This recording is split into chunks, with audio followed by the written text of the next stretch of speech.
ముట్టుకుంటే చల్లగా రావాలే కొనుక్కొని పోవాలే అనుకుంటా టింగ్ టింగ్ టింగ్ అని గంట కొట్టుడుతోనే అబ్బా ఐస్ క్రీమ్ బండి వచ్చింది పోయి కొనుక్కుందామని పోతుంటారు కదా చాలా మంది.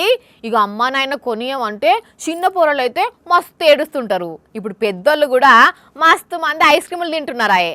అయితే అసొంటోళ్ళు ఒక్కసారి ఐస్ క్రీమ్ ఆర్డర్ చేసే ముందు ఈ వీడియో చూడండి ప్లీజ్.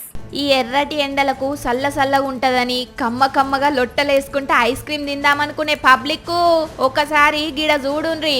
ఆహా ఎన్ని ఐస్ క్రీములు, రకరకాల ఫ్లేవర్లు ఉన్నట్టున్నాయి కదా అని అనుకుంటున్నారా? అయితే గవి ఫ్లేవర్లు అనుకుంటే మీరు ఫెయిల్ అయినట్టే.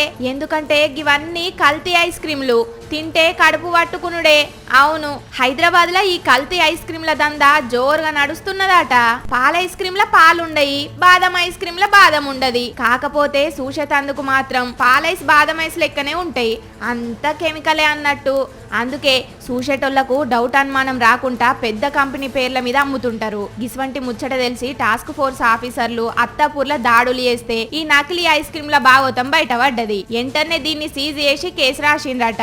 కానీ కడుపు సల్ల ఉండాలని ఐస్ క్రీమ్ తింటే కంపై కడుపు నొప్పి లేసే కథ అవుతుంది. కాబట్టి పబ్లిక్ నకిలీ ఐస్ క్రీమ్ లేవో మంచి ఐస్ క్రీమ్ లేవో తెలుసుకొని తినుండ్రి, సరేనా?